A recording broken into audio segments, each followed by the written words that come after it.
Okay, so this is the thing that is a stress concept, right? So stress concept and CGC meaning centroid of your concrete. Okay, centroid of your concrete, which is always here, right? Centroid of your concrete. CG and C represents concrete, and CGS represents centroid of your steel. Okay, so this is your axis of your steel. So the vertical distance between CGC and CGS is your eccentricity. Okay, so remember this. The vertical distance between your CGC and your CGS is your eccentricity. So this is the stress distribution diagram, right? I've explained to you all of this. So this is your direct stress, which is always positive. Okay, and then we have this stress due to your pre-stressing, right? Because of a pre-stressing force P. So that is negative at the top, and it is positive at the bottom.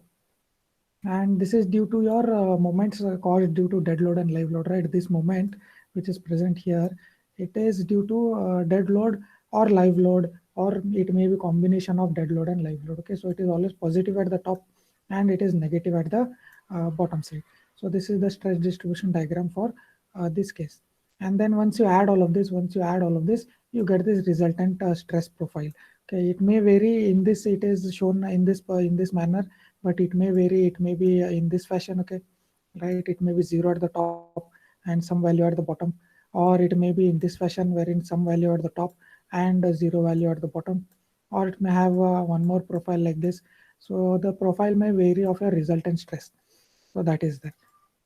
So let us just discuss, look into the formula, right? So if you want, I can explain why this plus minus is there, or else we will move on to the formula.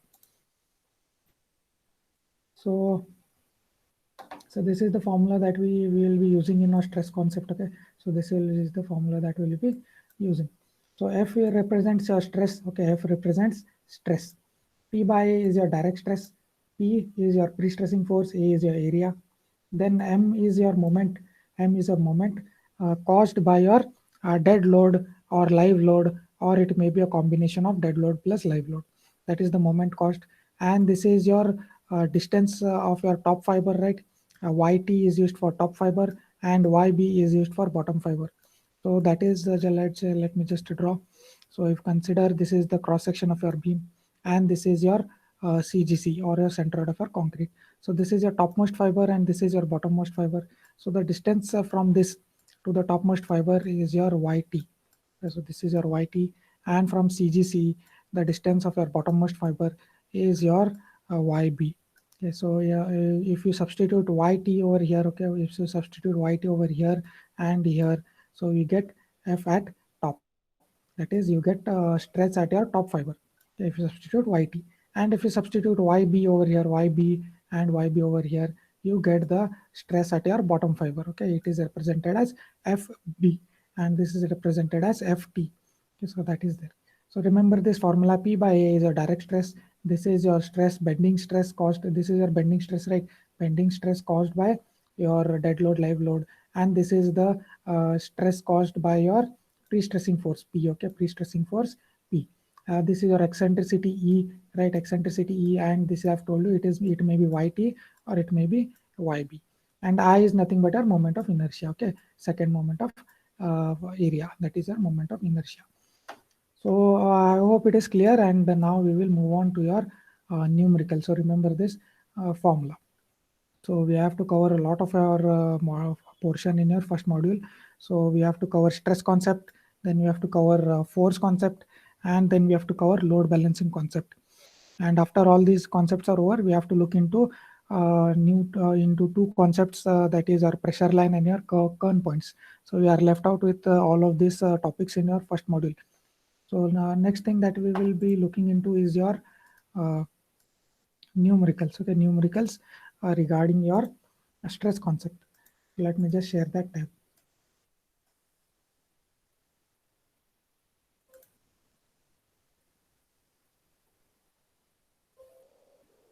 Okay, so this is a numerical. Okay, this is a numerical. Let me just read through what is the problem that is given. So a simply supported beam. Okay, SS represents simply supported. A simply supported PSC meaning a pre-stressed concrete beam. Simply supported pre-stressed concrete beam. Okay, pre-stressed concrete beam of cross section 500 by 800 mm.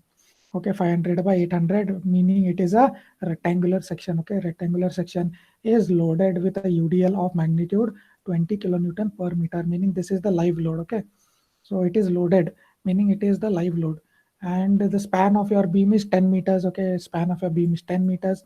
And what they have told us, they have told us to obtain the distribution of stresses at midspan.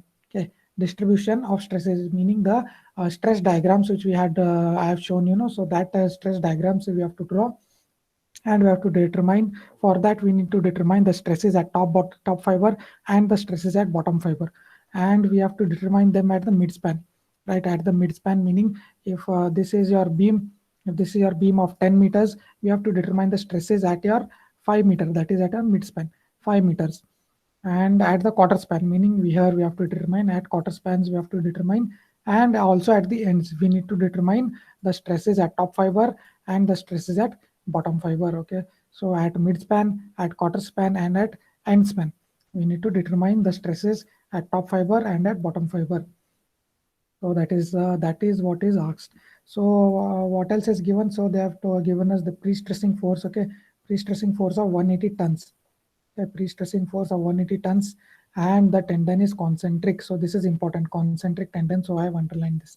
So it is concentric. So what do you mean by concentric? Can anyone just let me know what do you mean by a concentric tendon? I have explained to you what is the meaning of a concentric tendon. Can anyone just let me know what do you mean by concentric tendon? Anyone? So I need anyone to reply, because numericals need to be in a very interactive sessions. So you can let me know whether you know what is a concentric tendon and what is you mean by an eccentric tendon, right? So let me just scroll down. You will have an idea. So you can just look into this figure, and you can tell me what do you mean by a concentric tendon? Any idea what do you mean by concentric tendon? So CGC and CGS are coinciding. Yes, so yeah, that is the correct answer, meaning your CG of concrete, right? It's called CG of concrete, and your CG of your steel, meaning both of them are at the same point. So you can see the CG of concrete I have marked like the plus symbol I've done, and the steel is at your CGC, right? It is at the center of your concrete or the center of the section. You can see that the steel is, or your pre-stressing steel is placed at the centroid. So that is the meaning of concentric tendon, right? So that is the meaning of concentric tendon. So you can look at this cross section. So you have to draw this. It will not be given. So this is the part of your solution. So the width is given as 500 mm, right? And the depth is given as 800 mm. And the length of your beam, okay, length of your beam is 10 meters. So that is what we have drawn here. So can anyone tell me what is the distance that is this YT and YB, right? What is the value? Yeah, what is the value of this YT and YB? Can anyone just let me know what is this? So I have drawn this, right? It is at the centroid. It is at the centroid. 400 mm. 400. How is that 400 mm? Can you explain? Sir, 800 by 2. Right. So it is 800 by 2. Correct answer. So YB and YT. So you can calculate it like it is half of this 800 mm, right? It is at the center. So from the centroid, the top fiber is at 400 mm. So this is 400 mm, and your bottom fiber is also at 400 mm from your centroid. So YT and YB both are 400 mm. Remember this. So this is given, right? Live load is given as 20 kilonewton per meter. Live load is given, and the pre-stressing force that is given is 180 tons. Okay, 180 tons. So we need to convert this into kilonewton. We need to convert your tons into kilonewton, right? We have to make sure that all our units are same.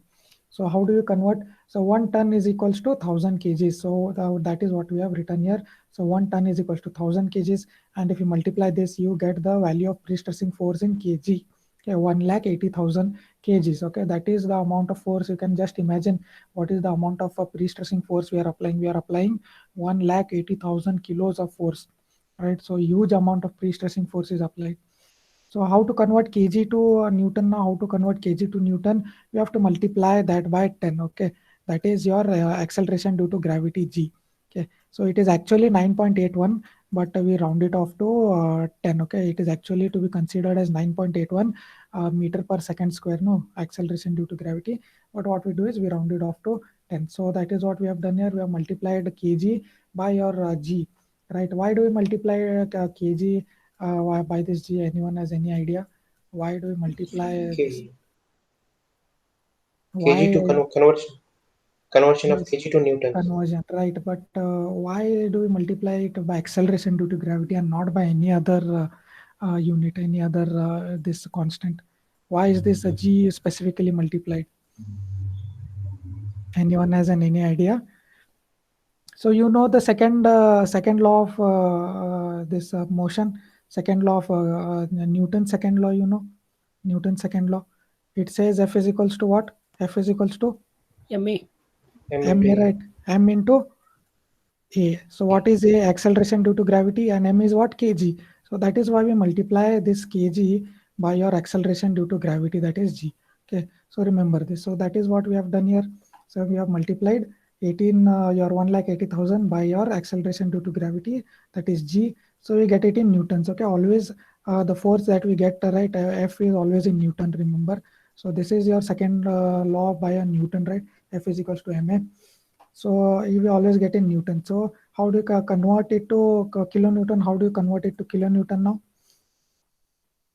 What value do you do? Divide it by 1000, sir. 1000. So dividing this by 1000, divide this by 1000. So you get kilonewton. So this is how we convert your pre-stressing force from tons to kilonewton. Okay. So remember this. Sometimes they might give it in kilonewton. Sometimes they might give it in tons. So that is how you convert it. Next, moving on to area. Area is required, right? In your formula, we have this term A. So area is 500 into 800. So that is equal to 4 lakh mm squared, right? 4 lakh mm squared. So next thing that is required is your a moment of inertia, right? Moment of inertia for rectangular section, it is BD cube by 12, right? It is for rectangular section, it is BD cube by 12.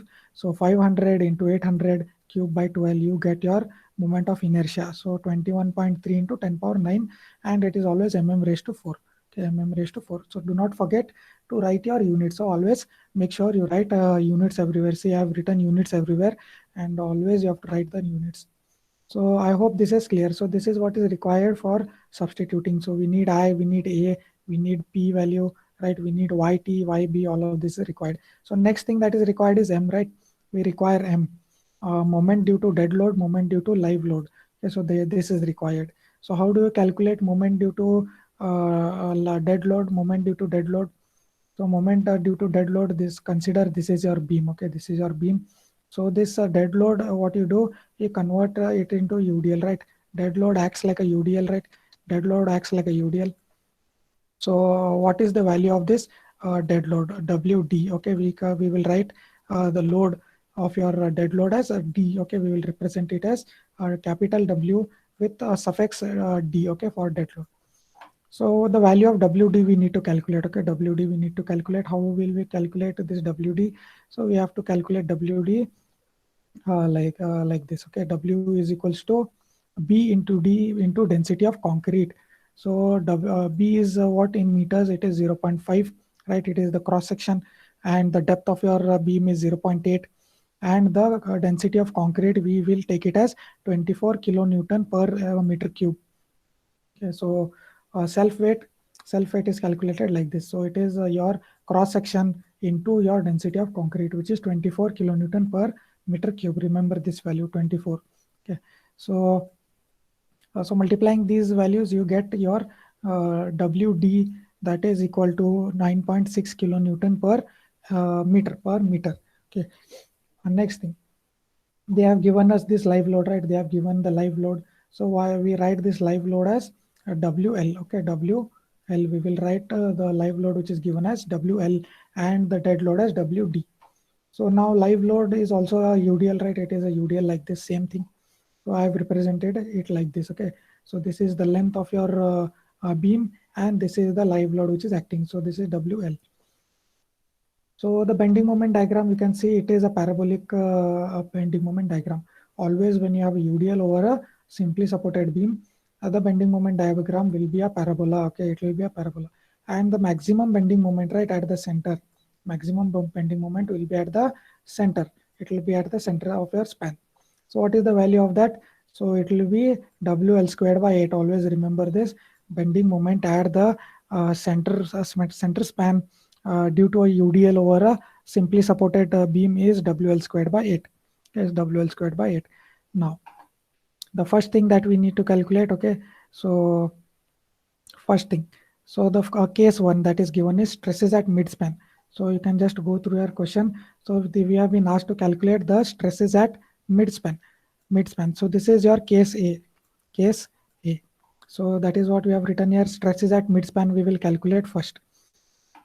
So the first thing is bending moment at midspan, right? Bending moment at midspan due to your external load, that is the live load.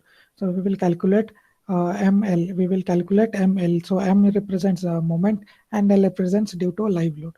So I've told you it is WL squared by 8, right? It is WL squared by 8. So W is 20, which is given, right? Live load is given as 20 kilonewton per meter, and the span of my beam is 10 meters, and it is divided by 8. So we get the moment as 250 kilonewton meter. So I will represent that as ML. So capital M suffix L. So we have calculated moment due to live load. Now we have to calculate bending moment at midspan due to self weight. Okay, bending moment at midspan due to self weight.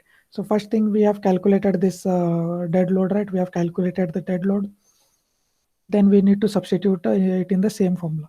That is MD is equals to WL squared by 8.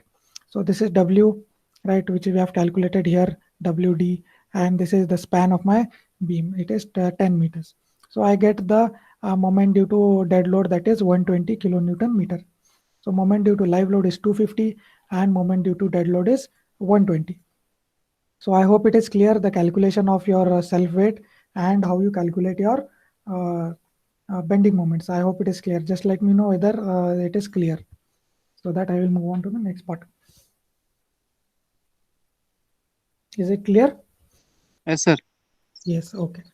So after you calculate your moment, right? So all the thing that you require for substitution is been calculated. So we have calculated P, we have calculated A, we have calculated ML, we have calculated MD, we have calculated moment of inertia, right? And we know the value of Y. So all of this we have calculated. So what we can do, we can substitute in this formula.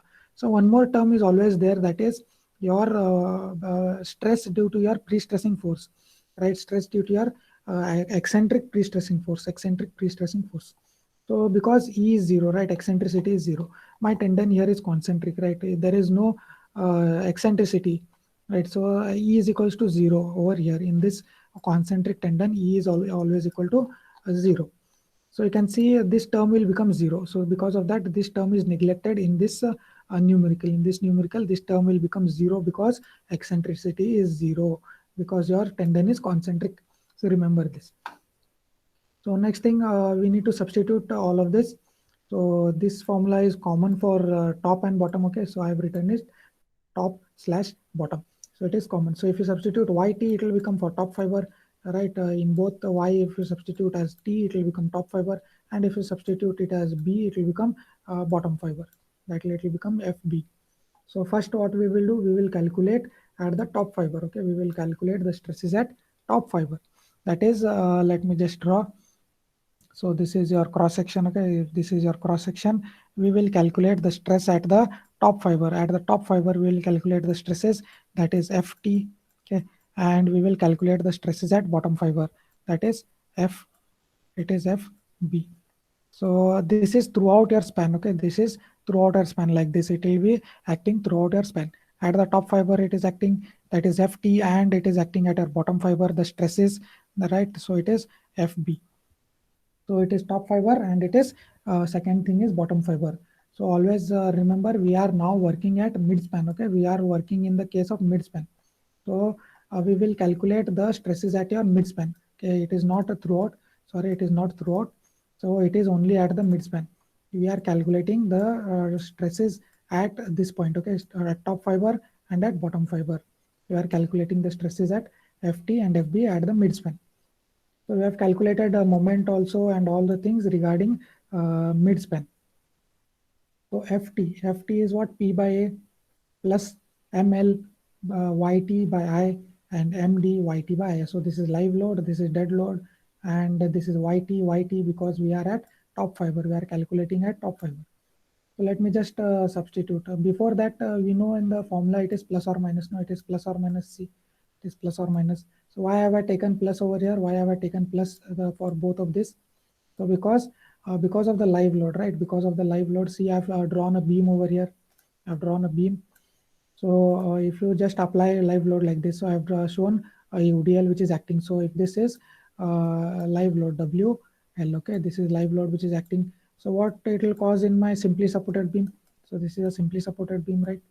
So it will cause a sagging like this, right? It will cause my beam to sag, right? It will cause my beam to sag. What? This is a live load. So when a beam sags, the top fibers, right? All the top fibers will be in compression, right? All the top fibers are in compression. So what we have considered compression as positive. So we have written it as positive. And the bottom fibers, right? You can see here, whenever a beam is sagging, it will be in tension. Your bottom fibers will be in tension. So we have considered a negative for tension. So we have written negative for bottom fiber. So that is what we will be using for bottom fiber. You can see it is negative for bottom fiber, always negative. So that is why we use plus for top fiber and we use minus for your bottom fiber. Okay, so remember this. So it is also same for dead load. Okay, whether you are using dead load or whether you are using live load, it will be the same. So we have written plus for live load and plus for dead load, and we have written negative for bottom fiber at live load, and we have written negative for moment at dead load. Okay, so I hope this plus or minus is clear. I hope why it is plus or minus you have cleared it. So next thing, substituting all these values. So P value is 1800, right? 1800 kilonewton. So so what we do is we need the answer in Newton per mm squared, right? Stress is always Newton per mm squared we calculate. So this is in kilonewton, right? 1800 kilonewton. So we have converted it to Newton by multiplying it by 1000. So to convert it to Newton, so what we have done, we have multiplied 1800 kilonewton by 1000. So this is now in Newton. Next, so this is in mm squared, right? So no problem. So directly we have written. So 4 lakh mm squared is your area, right? Area. Then ml. What is the value of ml? Ml is 250 kilonewton meter. So 250 kilonewton meter, we need to convert it to Newton mm. We need to convert it to Newton mm because all of our units are in Newton and mm. Okay, so how do you convert it? We have to multiply it by 10 power 6. Okay, if you multiply it by 10 power 6, it will become Newton mm. So remember this. So that is what we have done here. So 250 into 10 power 6 I have multiplied. So that is ml divided by I. So I value was 21.3 into 10 power 9 that we had calculated, and YT. Okay, YT you had told me it is 400, that is 800 by 2. 800 by 2 top fiber. Then MD value same 120 kilonewton per kilonewton meter it was. So we have converted it to Newton mm by multiplying it by 10 power 6. So this is the value of I and this is the value of YT. Okay, YT, which is 800 by 2. Okay, so calculating this, so this value will be 4.5, and this term value will be 4.695, and this term will be 2.254. So why I have not directly calculated like in this step itself, because I will be needing this value. Okay, I will be needing these values, so I have calculated. I have done this extra step. So that is adding all of this, right? Adding all of this, I get the total stress at top fiber, total stress resultant stress at top fiber at midspan. Okay, at midspan at top fiber is equal to 11.449. That is almost equal to 11.45 Newton per mm squared. So I hope the calculation of top fiber is clear. Okay, how do we calculate the stress at top fiber at midspan? Okay, we have calculated this part. A top fiber at midspan we have calculated. Now we will look into how we calculate the stress at bottom fiber at midspan. Okay, bottom fiber at midspan. So the same formula we will be using, just you will substitute minus over here. Instead of plus, we will substitute minus. So same thing, 1800 into 1000 by 4 lakh, that is P by A. So this is your direct stress. Okay, this is your direct stress. Then this is your bending stress. bending stress, and then this is also your bending stress. Remember this. So these values will be same, right? 4.5, you can see it is 4.5, and only the sign will change. So this plus will become minus over here, and the value is same. You can see 4.695, 4.695, and the plus will become minus over here, and 2.254 will be the same value, because all of these values are same. All of these values, you can just observe, all of the values are same. Let me just erase. So you can see all of these values in FD and FB are same, but only the difference is in the sign. Okay, so the only difference is in sign. So the value what you get for individual terms, okay, value which you get for individual terms are same. So these terms values are same. So but because the sign is changing over here, instead of plus it is minus. So your resultant value will change. So see, resultant value is minus 2.449. So it is at bottom fiber. So stress at bottom fiber, okay, stress at bottom fiber at midspan, okay, at midspan is minus 2.449. So I hope this is clear at bottom fiber. Next, we have to draw the stress distribution diagrams. We have to draw the stress distribution diagrams, and for that we will be needing all of these individual term values. So for that we will be needing these individual term values as well as your resultant stress value. Along with that, this also is required. So these values we will require individual term values and also the resultant value. So FT and FB, we need to draw the stress distribution diagrams.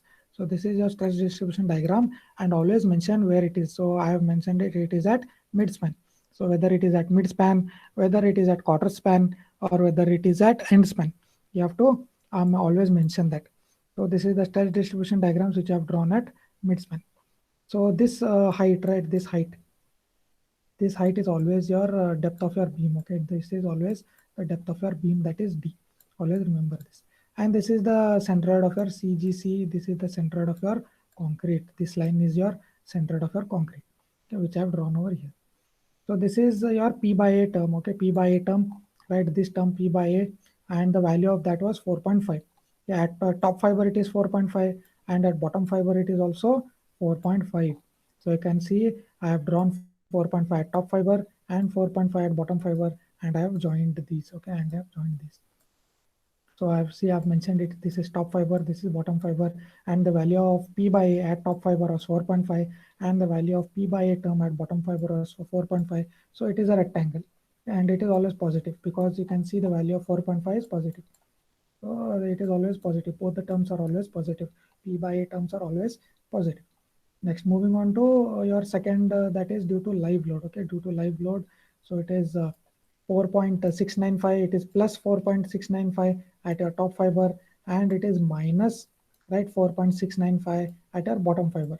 Okay, so that is what we have drawn here. So it is plus, right. So this side is considered to be plus, and it is plus 4.695 top fiber and minus 4.695 at bottom fiber. So this is the centroidal axis, and this I have just joined. Okay, using a straight line, I have joined these 2 points. So at the top fiber it is plus, right? So it is plus, and at bottom fiber it is minus, right? Minus 4.695. So and this is the bending stress due to live load. Bending stress due to live load. This is direct stress. Okay, this is just direct stress, which I'll write here, and this is bending stress. Okay, bending stress due to live load. And what is this? This is your bending stress due to dead load. Bending stress due to dead load. Okay, so I have written it. So bending stress, you can see at due to live load is plus, okay, plus at the top fiber, plus at top fiber, it is 2.254, right, 2.254 plus 2.254 at top fiber, and it is minus 2.254 at bottom fiber. So that is what I've drawn here. So it is plus 2.254 at top fiber and minus 2.254 at bottom fiber. I have just then joined these 2 points using a straight line. So I have represented it as plus and this as minus. So moving on to a last term, that is your resultant stress. You can see it is plus, right? It is plus 11.449 at top fiber, and it is minus 2.449 at bottom fiber. So that is what I've drawn here. It is plus 11.449 at top fiber, and this is minus 2.449 at bottom fiber, right? Minus, and this is plus. So you join this by a straight line. So this is how you get a resultant stress. Okay, resultant stress. So this is your FT value, right? FT, and this is your FB value. So this is your stress distribution diagram at our midspan. Okay, so we are done with case A, right? We are done with case A. That is, we have to find the stress distribution at midspan. Next, we have to find the stress distribution at quarter span, which is your case B. Okay, which is your case B. We have to find it at your quarter span. We are done with your midspan. Now, next thing is at quarter span. And the third case is at the ends. Okay, at the end. So this is your third case, which is C. Okay, so if you have any doubts regarding the first case, that is at midspan, you can just let me know. I will explain once more if you have any doubts regarding any of this calculation. Okay, so you can just let me know.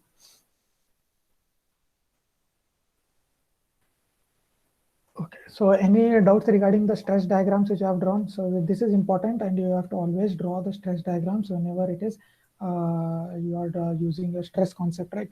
Whenever you are solving using stress concept, you have to always draw your stress diagrams, whether it is asked or whether it is not asked in your numerical question. Make sure, even if it is a rough diagram, okay, even if it is a rough diagram, do try to draw the stress diagram whenever you are solving using stress concept. Okay. So this is regarding your first, that is your stresses at midspan. Okay, stresses at midspan. Now moving on to the next case, that is stresses at quarter span. Okay, stresses at quarter span. So we know that the bending moment at the center point, right, at the center of your span, it is a WL squared by 8, right? WL squared by 8. Whenever it is a UDL, okay, UDL over simply supported beam.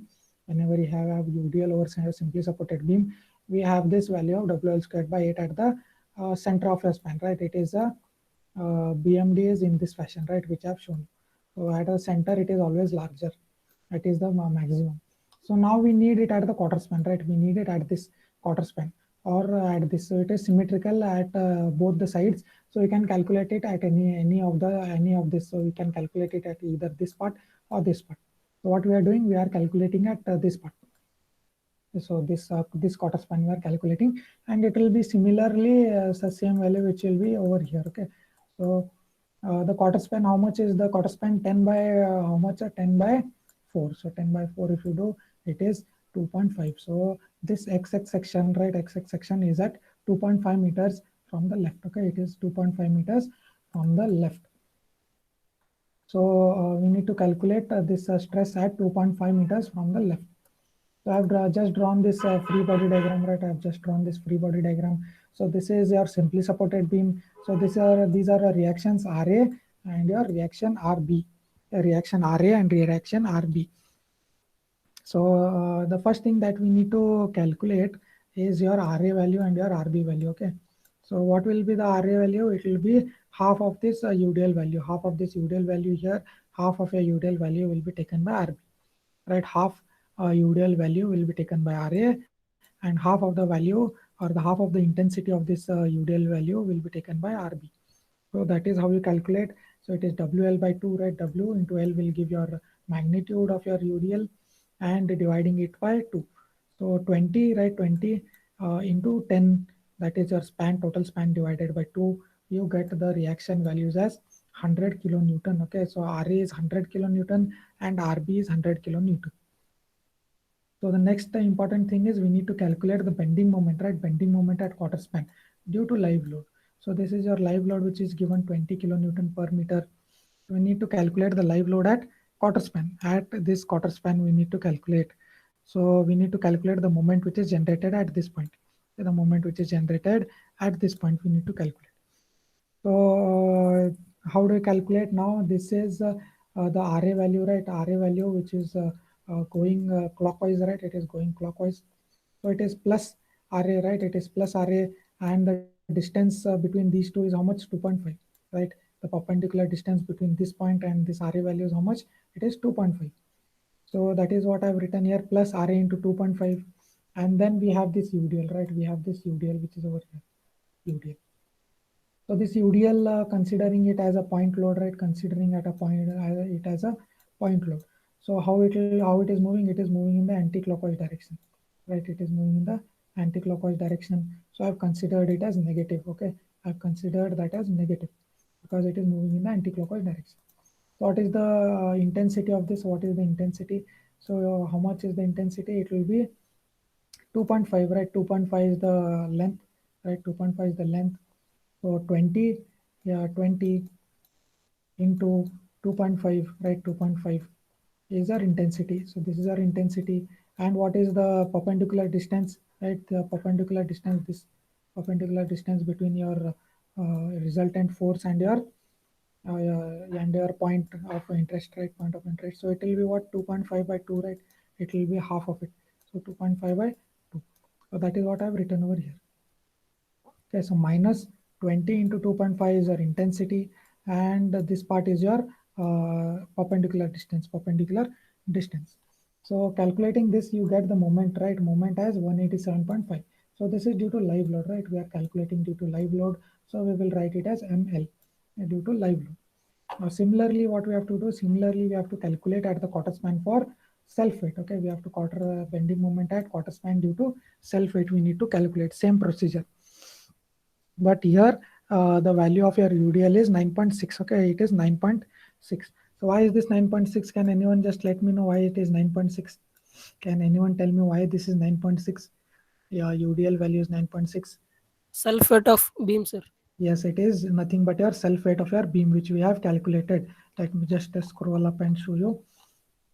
So the self weight of the beam which you have calculated here, right, the WD, so it is 9.6, which is here, okay, we have calculated. So it is nothing, you can say it is kilonewton per meter, right? It is a UDL, kilonewton per meter. So that is what is given here, so 9.6. So the similar way which you have calculated here, right, the same procedure we will apply. We will calculate RA and RB, okay, that is equal to this 9.6 into 10 divided by 2, so it is 48 kilonewton. Okay, 48 kilonewton, and then we need to calculate the moment at this point. So it will be plus RA, right? This RA value going clockwise, so it is plus RA into 2.5 into 2.5, which is the distance between this and this point, and then this UDL value, right? UDL value which is going anti-clockwise, so it is minus 2.5 minus 9.6 into 2.5, which is our intensity, into 2.5 by 2, which is your perpendicular distance, into 2.5 by 2. So you get your MD value as 90 kilonewton per meter. MD value as 90 kilonewton per meter. So now we have calculated ML, we have calculated MD. So now we can substitute it in your formula. So everything else will be same, right? Everything else will be same. P and A values will not change. Only your M value, that is your moment due to dead load and moment due to live load, will change, and nothing else will change. So we will substitute now for getting your top fiber stresses, and these are all of this case at top fiber and at bottom fiber are at quarter span. Okay, remember they are at quarter span. Okay, and not at mid span. They are at quarter span. So if this is our beam, so we are calculating the top fiber stresses and our bottom fiber stresses, that is at our quarter span. So we are calculating it at this point. So this is your top fiber stresses and this is your bottom fiber. Similarly, it will be at this quarter span also, the value will be the same. Okay, value will be same because it is a symmetric beam. It will be the same. So top fiber P by A direct stress. So the value is same, right? It is 4.5 because nothing is changed over here. So it is 4.5, same that we have calculated during your mid-span calculation. So ML value we have calculated as 187.5, right? 187.5, right? So here you have calculated, so that we have substituted into 10 power 6 divided by I value, which is same, no change in I value, into your YT, which is also same. There is no change in YT and YB also. So dead load you have to substitute, that is 19 to 10 power 6 I value, and this is your YT value. So this is your term value, that is 3.52 and 1.69. And this is your resultant stress at your top fiber, which is 9.71 Newton per mm squared. So moving on to your next, that is your bottom fiber. So the same thing will continue, only the sign will change. I've told you because the beam is symmetric, right? Because the beam is symmetric like this. So your YT and YB are same. So because of that, your term values will be same. So you can see, observe here, you can see it is the same value. Only your sign have changed. Only your sign have changed, and because of that, your resultant value have also changed. So we have calculated the resultant stress at bottom fiber, that is minus 0.71. So now we have to draw the stress diagrams at quarter span, stress diagram at quarter span. So 4.5 at the top fiber and at bottom fiber, right? 4.5 at top fiber and 4.5 at bottom fiber. Both are plus. So that is what we have done. So both are plus. We have written here plus. So it is plus. So it is a rectangular. So next, due to live load, right? Due to live load, it is 3.52 at top fiber and it is minus 3.52 at bottom fiber. So 3.52 at top fiber plus, and at bottom fiber minus 3.52, and you have to draw a straight line to join these two. Similarly for dead load, it is plus 1.69 at top fiber, right? And at bottom fiber it is minus 1.69. So plus 1.69 at top fiber and minus 1.69 at bottom fiber, and you join them by a straight line. So the resultant stress we have calculated 9.71 at top fiber and minus 0.171 at bottom fiber. This is our resultant stress. Let me just again mention. So this is due to direct stress. This is due to bending stress. The bending stress due to live load, and this is due to bending stress due to your dead load, and this is your resultant stress which I have mentioned over here. So this is how you calculate at quarter span. Okay, if you have any doubt regarding any of the calculation, just let me know. I will explain it once again. If any doubt in calculation of your stresses at quarter span, okay, stresses calculation or bending moment calculation or your stress distribution diagram. If any doubt you have, you can just let me know.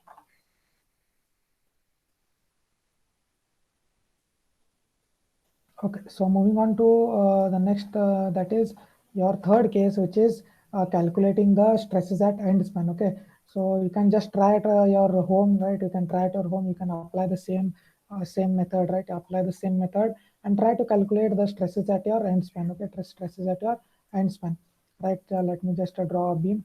So this is your beam. So you have calculated the stresses at top fiber at your mid span, right? At this point we have calculated, and we have calculated at your quarter span.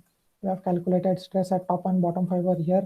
Now we need to calculate it at this point, that is your end span. At this point and at this point we need to calculate. So let me just give you an hint. So the direct stress will be same, right? Direct stress will be same, but your live load and your moment due to dead load. What will be the moment at your support, right? What will be Zero, the sir. moment at our support? Simply support the moment at this point. Zero, What? sir.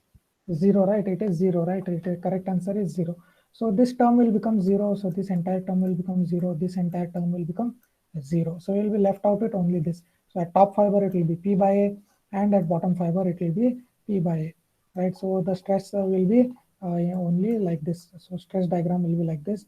So it will be plus. So it will be what?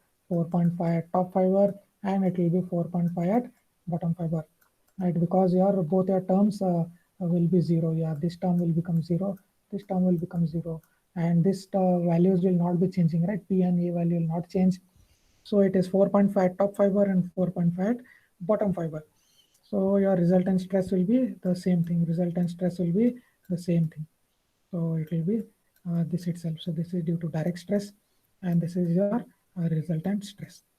So you can try and write this down in your notebook as a homework. Okay, I have told you how to calculate it, so you can write it down as your in your notebook as a homework. So if you have any doubts regarding this, so we have calculated all of this. Okay, so we are done with the first numerical. So in this we have calculated your stresses at mid span, we have calculated stresses at quarter span, and we have calculated at ends. Okay, so we are done with this numerical. The first numerical is over. So it was a simply supported beam, and it was a rectangular beam. Okay, it was a rectangular beam, and it was a simply supported one. Okay, and it was important thing was it was concentric. Okay, it was concentric. So this was your first numerical. So if you have any doubts regarding any of the thing, you can just let me know. We will. Okay, so you can just let me know if you have any doubts in the first numerical which we have solved now. Okay, so what we will do is we can have a break of 5 minutes if you want. If you want, just let me know. We can have a break of 5 minutes, and we will continue at 1:30 if you want, or if you want, I can continue with the next numerical. What should I do? Should I continue, or do you want a break of 5 minutes?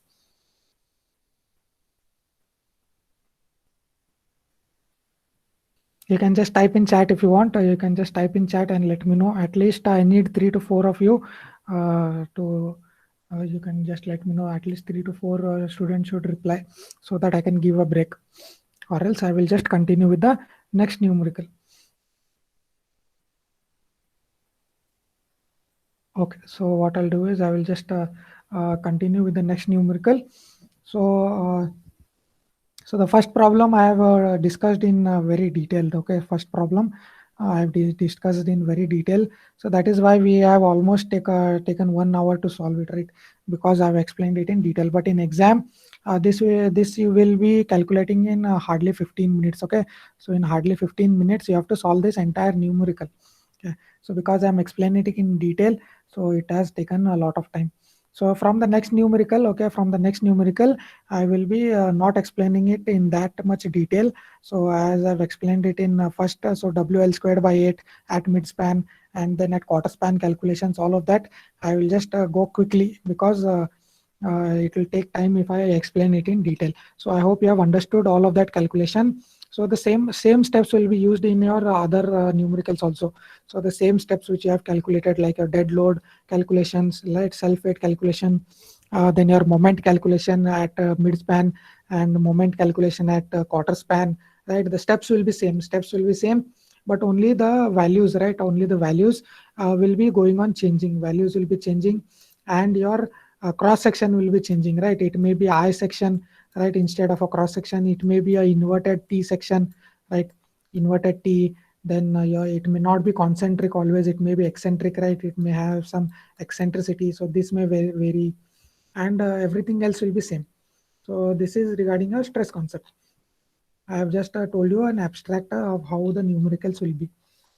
So moving on to next numerical. Okay, moving on to next numerical. So this is a PSC beam. Okay, PSC beam of cross section, simply supported PSC beam. Okay, simply supported PSC beam of cross section. Cross section is 300 by 500. Okay, so 300 by 500 cross section with which is loaded with a UDL of 40 kilonewton. Okay, so this is live load. So whenever it is given as it is loaded with, so it is a live load. So that is what we have written here, live load of 40 kilonewton, and the span of your beam is 6.25 meters, right? Span of your beam meaning L. So L value is what? It is 6.25 meters, 6.25 meters. Next, we have been told to sketch the stress diagrams. Okay, sketch the stress distribution at midspan and at quarter span. So it is very important. At midspan and at quarter span we need to calculate, and we have not to calculate it at end span. End span we have not been asked. Usually in your numerical it is asked at midspan and at quarter span. Remember, and hardly it is asked at your end span, because it is very easy. At simply supported beam, moment is always 0. So it is never asked at end span. Rarely it will be asked. So the pre-stressing force is given as 375 kilonewton. 375 kilonewton. So that is what we have written it as P over here. P, capital P, representing a pre-stressing force with a tendon which is eccentric. Eccentric tendon 20 centimeter from the soffit of your beam. Okay, remember this. So this is where you make a mistake. So what you do, you directly write E value as 20 centimeter. So eccentricity, what you write it as? You write it as 20 centimeters, so which is wrong. So you have to read the statement clearly. So eccentricity is not given directly. Okay, it is given as 20 centimeter from the soffit of the beam. 20 centimeter from the soffit of the beam. So what is eccentricity? It is eccentricity, as I've told you, it is the vertical distance between this. Okay, it is this distance. It is this distance, and what they have given over here, okay, 20 centimeter from the soffit, meaning this is the soffit of your beam, right? Soffit of the beam is this part. So they have given this distance, right? They have given this distance as 20 centimeters. So that is what I've mentioned here, right? 200 mm, 20 centimeter meaning 200 mm. So E value calculation, right? E value calculation, what it will be? So it will be this half, right? So 250, which is 500 by 2, right? Entire thing is 500, depth is 500. So half of it will be 250. So 250 minus 200, right? 250 minus 200 will give me my eccentricity E. Okay, it will give my eccentricity E. So 250 minus 200, eccentricity is 50 mm. Okay, do not make a mistake while calculating eccentricity. So it is 50 mm, remember. Next thing. Okay, so I have just drawn the sketch so that it is easier for you to understand. So this sketch is not given, so this sketch has to be a part of your solution. Okay, so this sketch will not be given. So the cross section which they have mentioned, it is 300 by 500, right? It is a rectangular cross section, and then it is loaded by a UDL of 40 kilonewton. Okay, so it is not given in per meter, right? It is not given in per meter. So it is not given in per meter. The entire UDL intensity is given, entire UDL intensity as 40 kilonewton. So what we need to do, we need to calculate it in kilonewton per meter. So the 40 which is given kilonewton, we need to divide it by span. So a span is 6.25, right? Span is 6.25. So 40 kilonewton divided by 6.25 will give you the value of UDL, that is 6.4 kilonewton per meter. So this is how we calculate. So it is 6.4 kilonewton per meter. So this is one more thing which they have given. So do not directly substitute as 40 over here. So you have to divide it by span, and you have to calculate the UDL. So next thing is our calculation of YT, right? I have shown it here. So YT and YB, it is 250, right? Both are 250. So YT and YB, which is 500 by 2, because it is from here. This is your YT value, right? From your CGC, and this is your YB value. So moving on to next thing, that is you need to calculate your cross section, right? Cross section A, cross section area, that is A. So it is 300 into 500, which is 150 into 10 power 3 mm squared. So 300 into 500 is your cross sectional area. So next thing which I need to calculate is moment of inertia I. So it is BD cube by 12. So B into D cube by 12. So it is 3.125 into 10 power 9 raised to 10 power 9 mm raised to 4 mm raised to 4. So next thing which I require, so let me just show you our formula. So this is your formula, right? So this is the formula which we will be using. Okay, so this is the formula which we will be using.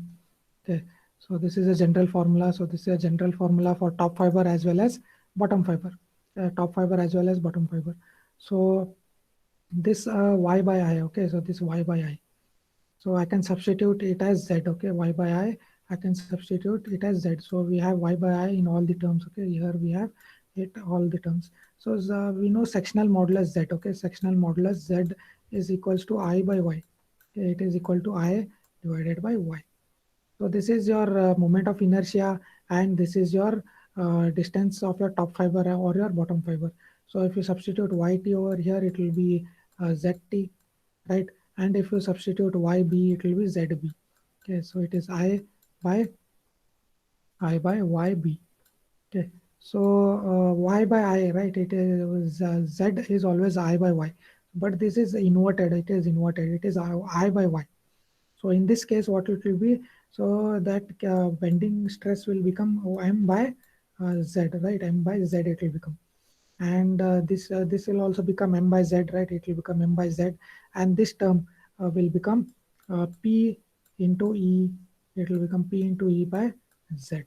Okay, so this is plus or minus, right? And this is also plus or minus. So whether it is for dead load or whether it is for live load, it is for the same thing. M by Z or PE by Z. Instead of substituting this Y by I, what I can do, I can substitute it by a single term, that is sectional modulus Z. Okay, sectional modulus Z. So that is there. So that is what we will be using in our second numerical. So instead of substituting y everywhere, what we will do, we will substitute it as I by y, or your sectional modulus z. So this is I value we have calculated. This is what we substitute here, and y value we know it as 250. So it is common for both, right? 250 for yt as well as yb. So since yt is equals to yb, right? Since yt is equals to yb, so because yt is equals to yb, your zt will also be equal to zb, right? Zt will also be equal to zb. So we can simply write it as as Z. Okay, we can simply write it as Z because ZT is equal to ZB. You can simply write it as Z. So you get the value of sectional modulus as 12.5 into 10 power 6 mm raised to 3. Okay, mm raised to 3. So now we need the stresses at midspan, right? Your first case is stresses at midspan. So we need to calculate your stresses at midspan. So we need to calculate your self weight first, right? Self weight WD. So WD is your area into density. So area is 0.3 into 0.5 into 24. So we get the self weight as 3.6 kilonewton per meter. So your bending moment due to self weight, right? Bending moment due to self weight is WD L square by 8. So you substitute 3.6, right? 3.6 into your length, into your span divided by 8. So you get your moment due to self weight as 17.57. Similarly, for live load, ML, WL into L squared by 8. So moment, this live load which we had calculated here, right? 6.4. So that is substituted here. 6.4 into 6.25 squared by 8. So that is 31.25. So we have calculated all the things which are required. All the things are required which we require are calculated, so that we will substitute in our formula. So this is what I have told you. So P by A is your direct stress, right? This is your bending stress due to the dead load. This is your bending stress due to live load, and this is your stress due to eccentric pre-stressing. So here we have some eccentricity, right? 50 mm eccentricity we have. So this term will not be 0. Okay, so this term will exist in this formula. So all of these are plus or minus. Okay, all of these you can see they are plus or minus depending on whether we are calculating it at top fiber or whether we are calculating it at bottom fiber, depending. So we are going to use plus or minus. So let me just calculate it for top fiber. Okay, top fiber at midspan. Okay, at midspan we are now dealing it at midspan. Okay, midspan. Okay, so at top fiber FT we represent it as FT, top fiber stresses. So it is P by A plus MD by ZT, right? Because we are calculating it at top fiber, so it is ZT, right? Everywhere it will be ZT. You can see it is ZT. So MD by ZT plus ML by ZT. I have told you why it is plus, right? I have told you why it is plus at top fiber, and this will be minus at your top fiber. This term will be minus. So why it is minus? So you can see due to pre-stressing, right? Because of eccentric pre-stressing. Because your pre-stressing is eccentric, what that will cause? It will cause hogging. Your beam will bend in this fashion. Okay, it will not sag. It will become hogging. Okay, your shape of your beam will be in this fashion. So you can see you have tensile forces at top fiber, right? You have tensile forces at top fiber. So tensile forces are represented as negative. So at top fiber you have negative. So that is why it will be negative at top fiber. So in bottom fiber, you can see at bottom fiber you have compressive forces, right? It is compressing at your top fiber. You can see at our bottom fiber, you can see it is having compressive force. So because of our notation, we use compression as positive. We use compression of positive. So at bottom fiber, your stress will be positive. You can see it is positive at bottom fiber, and at top fiber it is negative. So remember this. So do not make a mistake while writing the signs. Okay, do not make a mistake while writing your signs.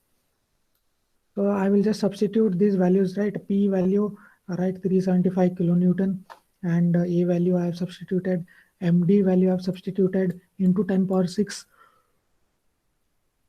And then this is your Z value into 10 power 6, right? Then this is your ML value into 10 power 6, and ZT value I have substituted.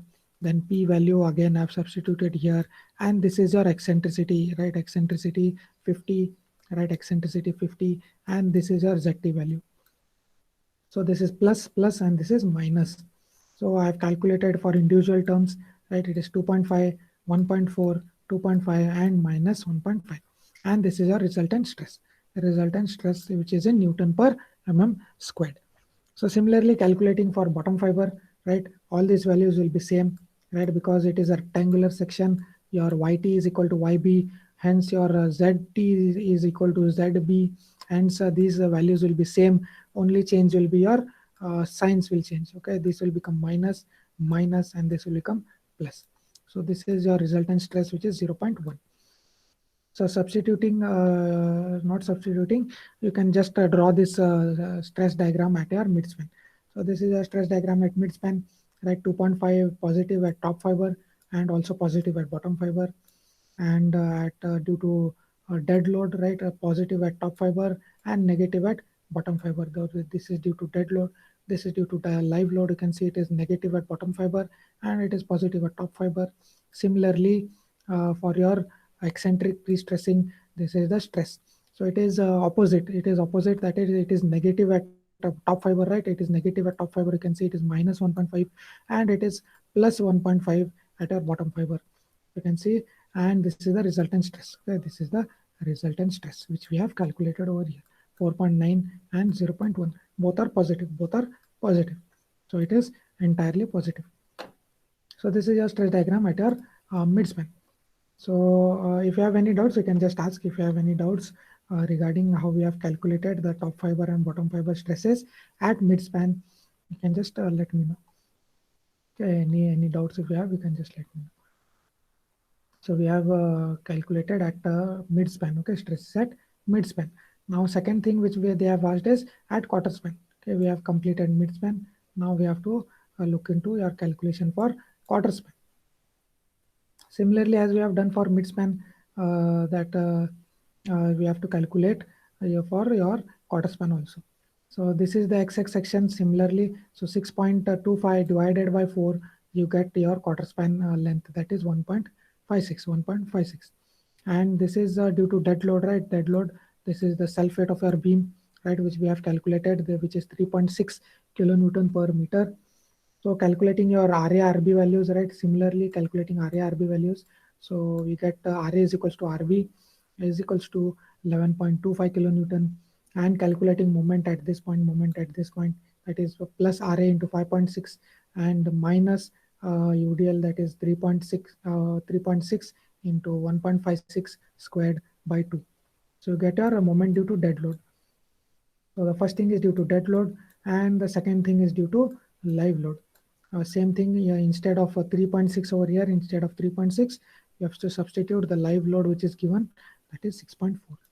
So the live load which is given is 6.4, we will substitute, and then we will calculate by similar steps. By similar steps we will calculate. So RA is equals to RB, we get it as 20 kilonewton, and the moment at this point due to live load is 23.41 kilonewton meter. So now we have all the things. We have ML, we have MD, and we have all the things. We can substitute it in your formula. So top fiber, the things will be same, right? P by A direct stress will be same. Your MD value, we have MD value is here. Okay, MD value is here. So dead load, that is 13.71 into 10 power 6 for unit calculations. So into 10 power 6 we do.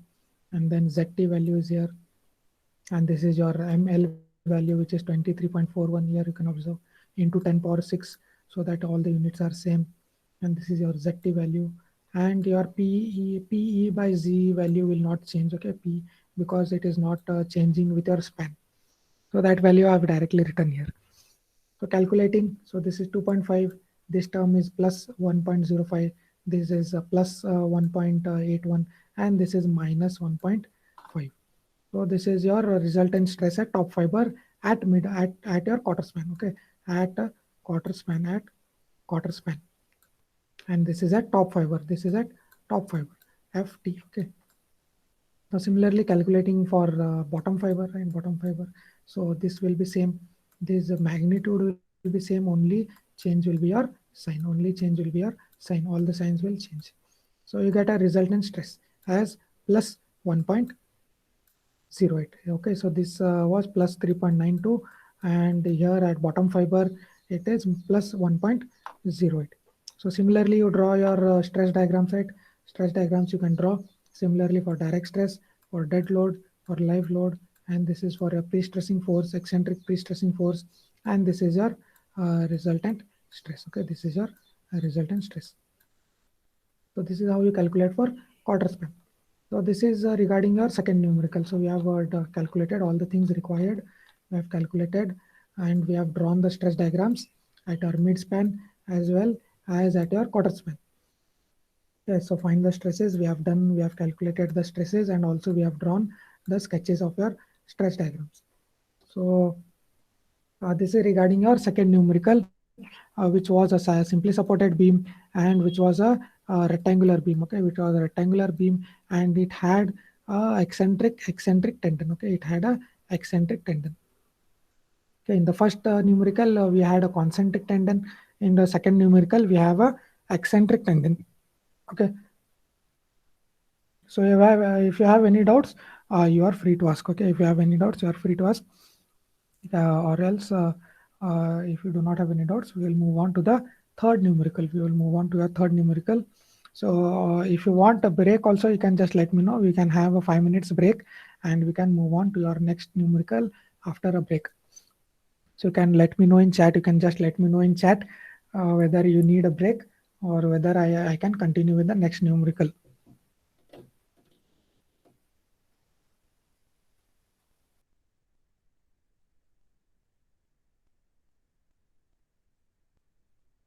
Okay, Sanjay is saying to continue. I hope you are catching up with my explanation, and please focus and do not leave your focus. So if you want, we can continue. Sanjay is saying to continue. Others are not replying. So okay. So what I'll do is I will continue with the next numerical, or if you want a break, you can just let me know in chat.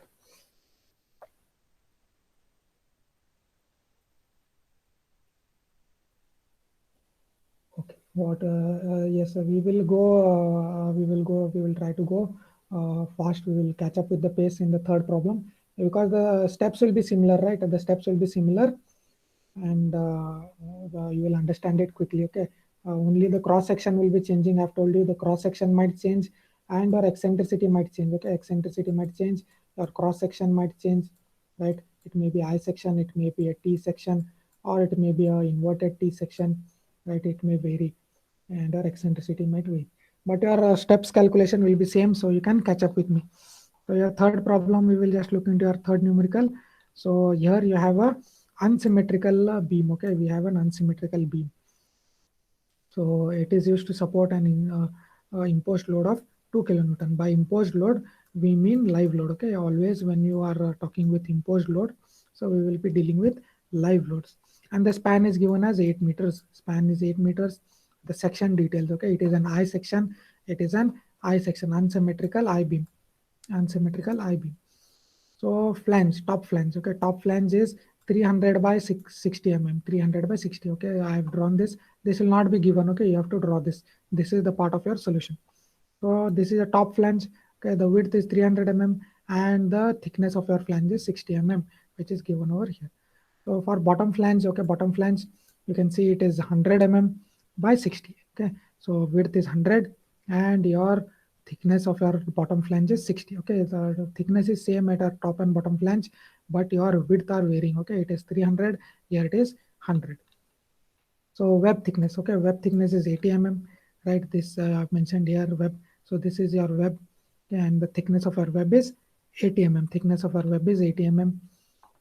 So the overall depth is 400 mm. Overall depth of your beam is 400 mm, which I've mentioned here. Okay, so overall depth meaning from top fiber to your bottom fiber, it is 400 mm.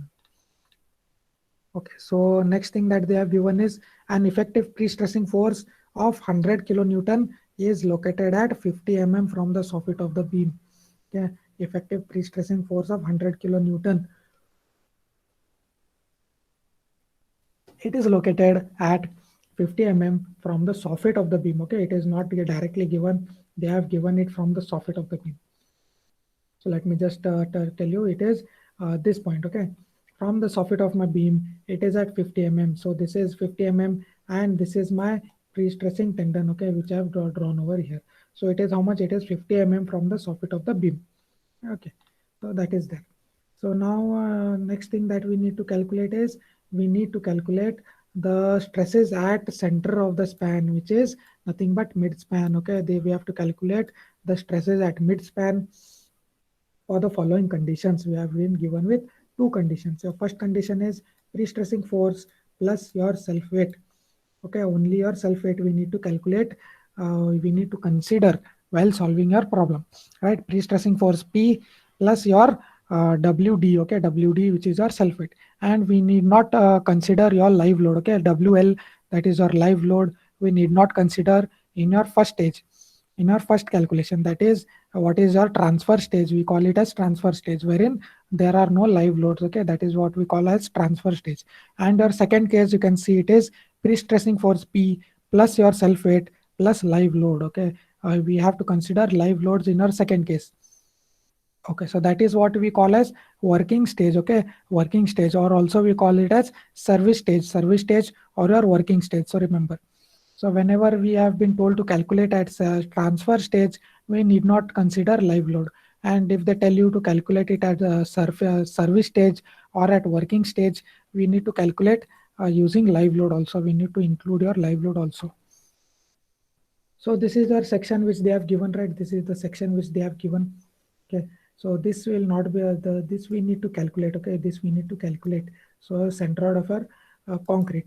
So it will not be at your center. It will not be at 400 by 2, right? It will not be at your 400 by 2. It will not be at your half of your depth. It will not be there. But because it is unsymmetric, it will be somewhere over here, because this is more, right? This is 300. This is 100. So your CG, okay. So your CG will move towards your section which is having more area. Okay, so this section is having more area, so your CG will be moving in this direction. Okay, so it will be somewhere over here. Okay, somewhere over here.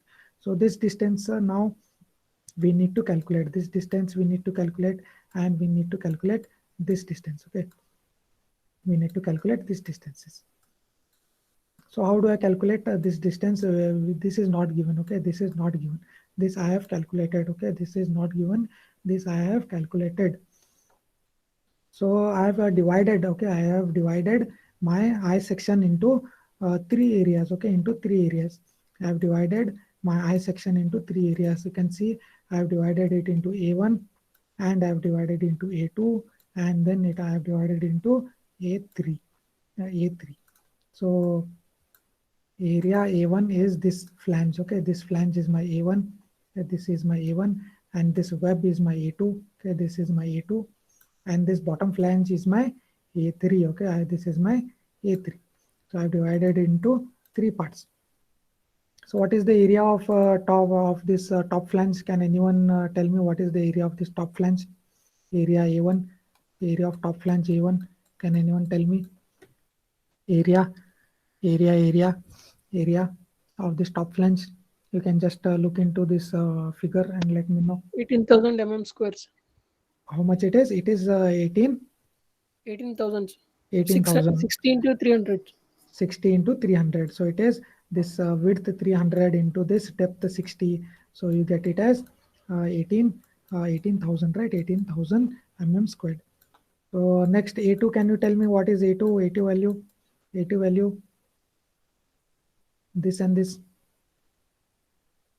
80 into 280. 22,400. Right, it is 22,000. How much? 400. 400. So A2. Next A3. 6,000, sir. 6,000. How you got 6,000? How you have got 160, sir. right? It is this 100 and this 60. You have multiplied this 100 by 60, and you have got this A3 value. So adding all of this, A1 plus A2 plus A3, you will get your total area, right? You will get your total area A. That is equal to this 46400, right? Adding all of this 46400 mm squared. So this is how you calculate your cross-sectional area. Okay, we have calculated our total cross-sectional area. Now to calculate this distance, okay, this distance from your CGC, okay, CGC we need to determine, no. So either we can calculate from top fiber, okay, or we can calculate from your bottom fiber. Any one you can adopt, okay, from top fiber or from bottom fiber. So before that, can you let me know the CG of this CG of this A from your bottom fiber? From your bottom fiber, CG of this A section, okay, CG of this A section. It is here, okay. CG of this A section, which I'm talking about, CG of this A section. How much is this distance? How much is this distance? Can anyone tell me? How much is this? 30 mm, sir. 30. So it is 60 divided by 2. No, it is 30. Okay, so this we will be needing. So next, of this A2, okay, of this A2, which is this web. Okay, it will be here, right? It will be center.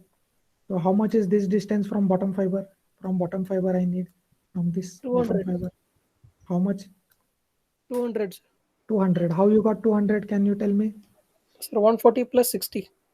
Okay, what you have done is you have done 280 divided by 2. Okay, so you have got this distance, and what you have done, you have added 60, right? You have added this, so you have got 200. So any other technique you can use to calculate that? Any other simpler? Can you find any simpler? Any other simple technique to find this distance from bottom fiber? 400 by 2. Yes, it is 400 by 2. You can either calculate by the first method, or you can calculate by 400 by 2, because it is at the center, right? It is at the center. So the overall depth is 400. You can use 400 by 2, right? It is 200 mm, right? So the first technique which you have told, you have got 200, and by dividing it by 2, the overall depth, you can get it as 200. So that is also second method also you can adopt, or you can first method you can adopt. Then the next thing which we require, the centroid of my section A1 from bottom fiber. I need this. Can you tell me what is this distance from bottom fiber? 370, sir. 370. How you got 370? 400 minus 30, sir. 400 minus 30, right? So overall depth is 400, and this web, half of this web thickness you have to reduce. This is this thing we have reduced. That is your 30. That is 60 by 2. So for 400, if you reduce 30, this is how much? 370. At 370, this is 200, right? 200, and this is 30. So this we will be needing for your centroid calculation. Okay, we will be needing these values for a centroid calculation. So to determine our centroid, okay, we need to use this formula to determine the CGC. Okay, to determine the CGC position of the CGC, we have to use this centroid. We have to use this formula y bar. Okay, it is y bar. Y bar is equals to summation of a into y divided by summation of a. So we need to use this. So we can either start from bottom, or we can start from top. So what we will do, we will start from bottom fiber. Okay, so we will calculate it as YB. Okay, so Y bar, I missed to write Y, this bar. Okay, so Y bar B. So from bottom fiber I am calculating, so I am using it as suffix as B. Okay, you can calculate it from top fiber. If you calculate it in from top fiber, it will be YT. Okay, it will be YT. So we are dealing with from bottom fiber, so we are using YB. So the A into Y. Okay, first we need to do A into Y. So we will start from your this A3. Okay, we'll start from A3. Can you tell me the area? It is 60 into 100, right? 60 into 100, which I have written here. 60 into 100 is your A, and this is your Y. Okay, Y we have calculated. I have told you it is 30, right? You have told me it is 30. So 60 by 2, that we have written here. So summation meaning plus. So this is for A3. Then next moving on to A2, right? A2. So this is for A2. So A2 is what? So it is 280, right? 280 divided by into 280 into 80. Okay, 2 into 280 into 80. You get your area. So 280 into 80, and then this distance. Okay, this distance which you have told me it is 200, which is 200. The centroid of this from bottom fiber.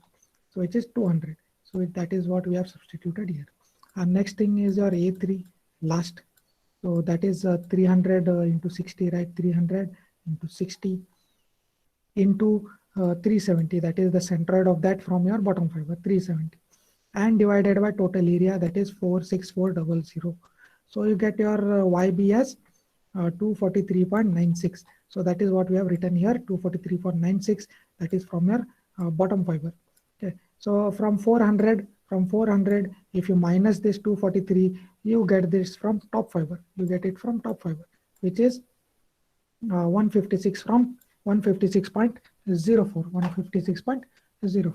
So can anyone tell me what is YT and what is YB now? What is YT and YB?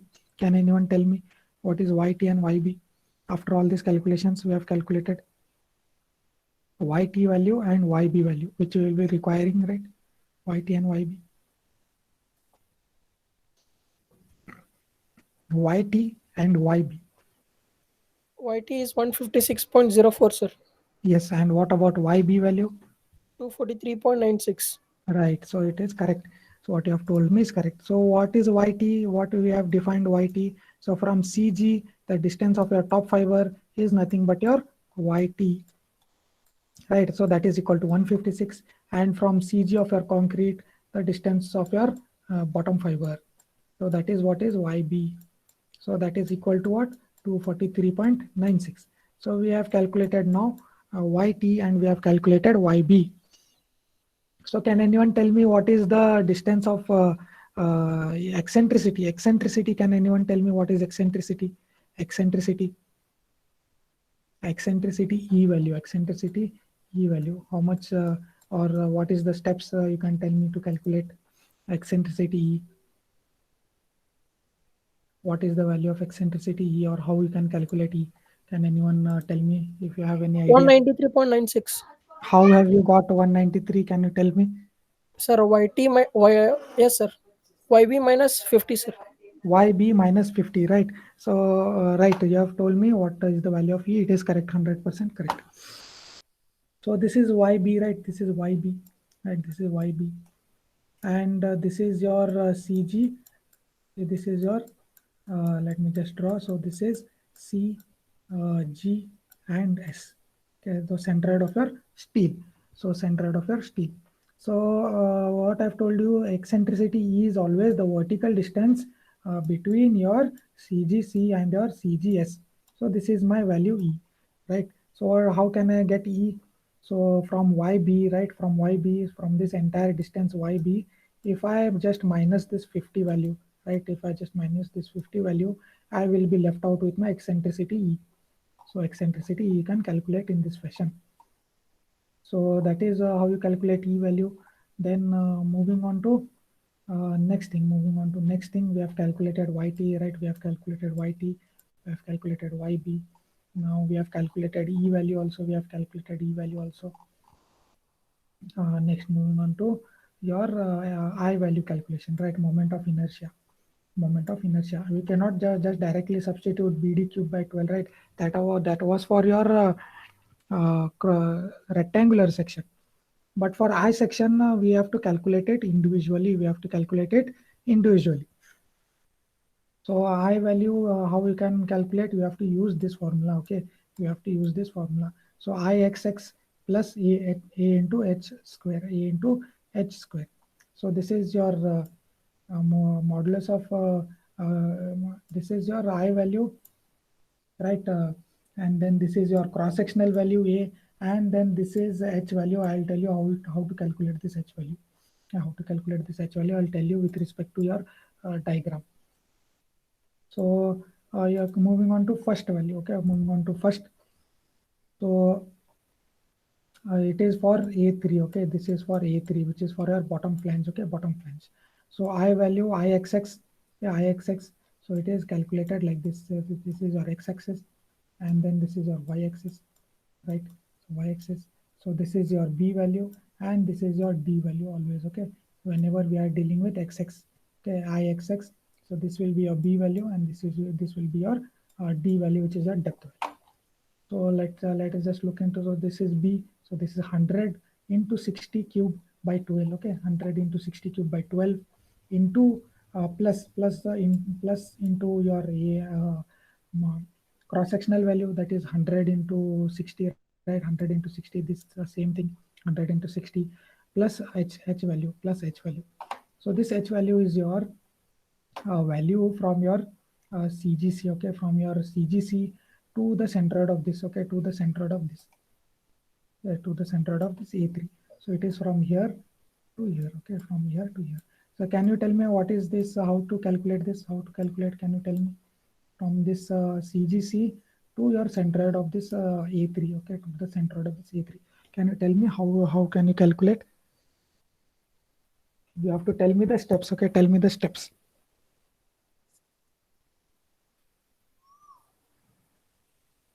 Yes, can you tell me the steps?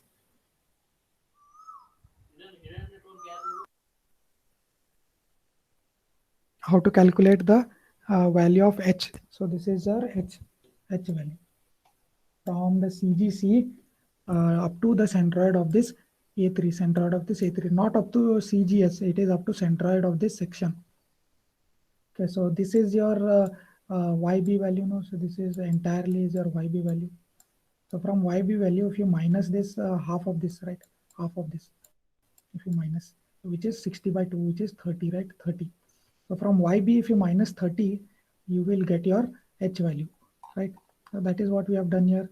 So this is your YB value. And from that, we have reduced half of my flange thickness, and this is squared, right? H is squared.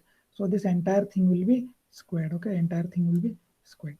So this is for your A3. So entire thing we have calculated for A3. Now this will be for A2, okay? This will be for A2.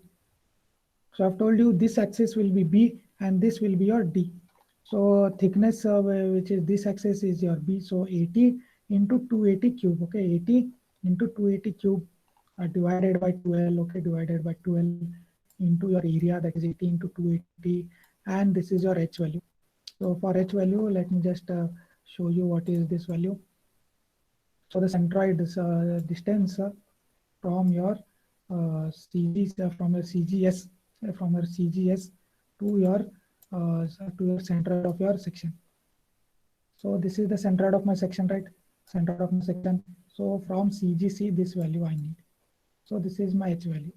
So this is for this is YB. Okay, this is YB. How can you calculate this H value? Can you tell me how can you calculate this H value? 43.96, sir. How have you arrived at that value? 243.96 minus 200, sir. Minus 200, right? So that is correct what you have done. So from YB, if you just minus this 200, right? This is 200, right? We have calculated. So from YB, if you minus this, so you will be left out with H value. That is 43.96, right? From 243.96, if you reduce 200, you will be left out with this H value, that is 43.96. So that is what we have done over here. Okay, so that is for A2. Now moving on to A3. A3, so it will be 300 into 60 by cube by 12 into this area into this H value. So can you tell me what is this value now? What is this value to the centroid? Okay, to the centroid, we need this H. So this is your H. This is H3 for your third. We are talking about this is for second. Can anyone calculate and tell me how much is H3? It is easy, very easy. 126.04, sir. How have you calculated that? 156.04 minus 30, sir. Minus 30, right? Correct. You have done correct. So this is 156, right? 156 from here to here. From that, if you just reduce this half of this thickness of your flange, right? Half of the thickness, which is 60 by 2, that is 30. So from 156.04 minus 30, you get our H3 value, H3. So that is what we have written here, and this is always squared. Okay, always squared. So entire thing, if you calculate, you get your modulus, you get your modulus of inertia, right? Moment of inertia for your unsymmetric eye section. For unsymmetric eye section, this is your modulus of moment of inertia, or your second moment of area. So now we have I value, right? We have YT value. We can calculate ZT, and we can calculate ZB. So it Y by Y, if you do, I value will be same in both. YT, if you substitute here, you get ZT and you get ZB. So they are not equal over here. You can see ZT is not equal to ZB. So we have to calculate it separately. So moving on to next, we have been asked to calculate stresses at midspan. Okay, stresses at midspan. So case 1. Under that, Case 1. Case 1 was what? Pre-stress plus only self-weight. Okay, it was at transfer stage. Only self-weight is there. No live load will be at your transfer stage. So pre-stressing force is your P value, right? Pre-stressing force P value, and your self-weight will be WD. So we need to calculate this WD. So what is the self-weight of the section? Self-weight of the section will be area, cross-sectional area into 24 cross-sectional area into density of your concrete. So WD is equals to 1.11 kilonewton per meter, and you can calculate your bending moment due to self-weight, that is WD into L square by 8. So that is equal to 8.88. So eccentricity we have calculated, right? I've told you eccentricity, it is YB minus 50. So it is 193.96, 193.96. So now we have all the things which are required to calculate the stresses at mid-span at transfer stage, okay? So that is here at top fiber, FT P by A. So P value by A value, and MD value we have calculated into 10 power 6 we have to do. And then ZT value, because it is a top fiber, and this is negative, right? It's negative at top fiber, and this is positive at top fiber. So substituting P value into E value by I value. So individual values you have calculated over here. And this is the resultant stress. You can see it is negative. Okay, it is negative at top fiber. The resultant stress is negative at top fiber at your transfer stage at mid-span. Okay, at mid-span. At transfer stage at mid-span. So this is for top fiber. So similarly for bottom fiber you have to calculate similarly. So this will be same. So this will be a minus and this will be plus. But your ZB value is not same as your ZT value. No. So you have to separately calculate now. You have to separately calculate. This value will be same, but this value will change now. This both these values will be changing because ZT is not equal to ZB. So ZT was 4.85, but your ZB is 3.104. You can substitute that and you can get these values, and the resultant stress will be plus. Okay, it is a plus at bottom fiber. So drawing the stress diagrams, right? I have told you how to draw the stress diagrams. So stress is the same at the bottom and fiber and top fiber and bottom fiber. Due to direct stress, it is same. It is rectangular, and this is at dead load due to dead load at top fiber, and at bottom fiber you can see it is not same. It is 1.83 and it is 2.86. Next, due to pre-stressing, eccentric pre-stressing force, it is negative 4 at top fiber, and it is positive 6.25 at bottom fiber. And this value resultant stress, you can see it is negative 0.1, which is almost equal to 0, right? It is almost equal to 0. So we have written it as 0 at top fiber, and plus you can see it is plus at bottom fiber. So it is plus 5.55 at your bottom fiber. So it is entirely plus. So this is how you draw your stress diagrams, and this is at mid-span, okay, mid-span, and this is at transfer stage, okay. Always you have to mention that. So the next case which we are dealing with, second case, right? So this is also at mid-span, okay. This is also at mid-span, but now we are dealing with transfer. We are dealing with service stage or your working stage, wherein we have to add your live load. So for pre-stressing and self-weight, we have to add your live load also. So live load, we represent it as WL. So bending moment due to live load ML, so it will be WL squared by 8. So you get it as 16 kilonewton meter, 16 kilonewton meter. So that is what you have calculated. So WL, which was given, was 2 kilonewton per meter. No, live load was given as 2 kilonewton per meter, and your span was 8. Span was 8 meters. So you get your ML value as 16. So now calculating stresses at top fiber at mid-span, okay, always mention at mid-span, then that is FT, right? So this value will not change, right? It will not change whether it is at transfer stage or whether it is at working stage. It will not change. So that is continuing over here. So MD value will also be same, right? MD value will also be same, right? So only change will be your ML value. So ML will be additional.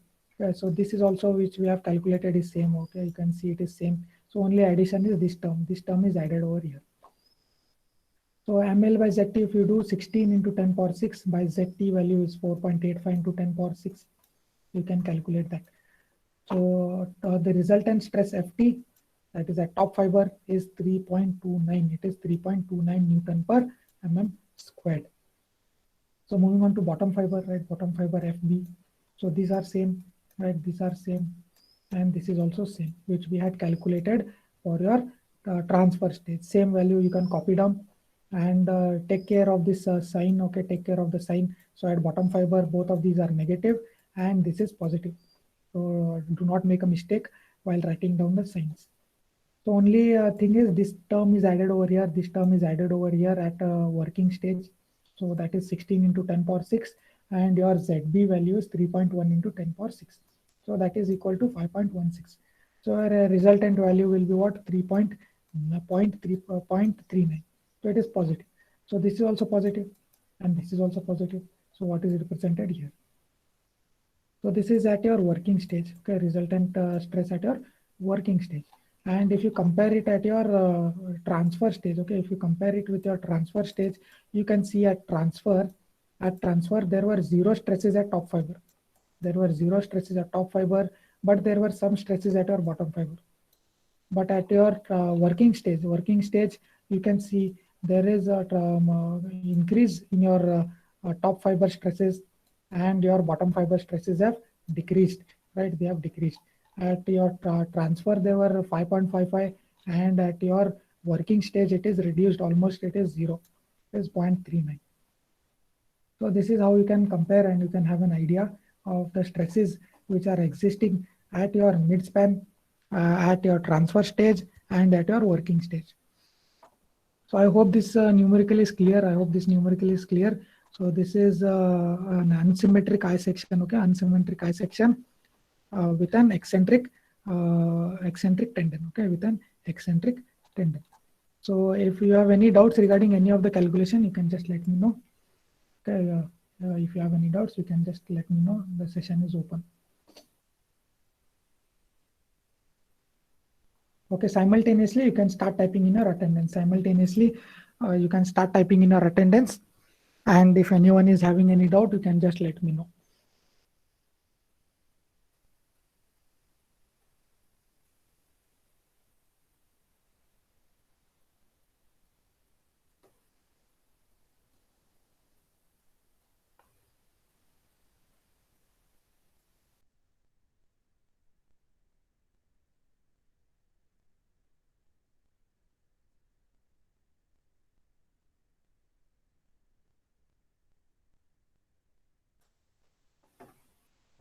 So quickly type in your attendance, and simultaneously, if anyone is having any doubts, you can let me know.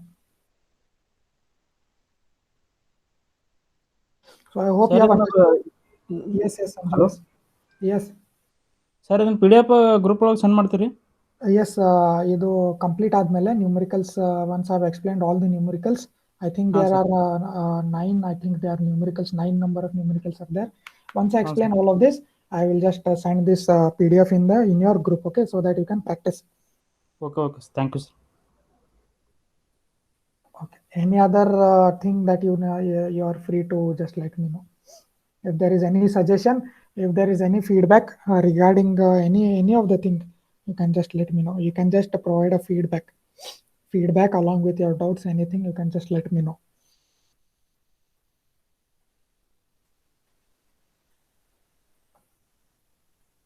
Okay, I think everyone has typed in their attendance.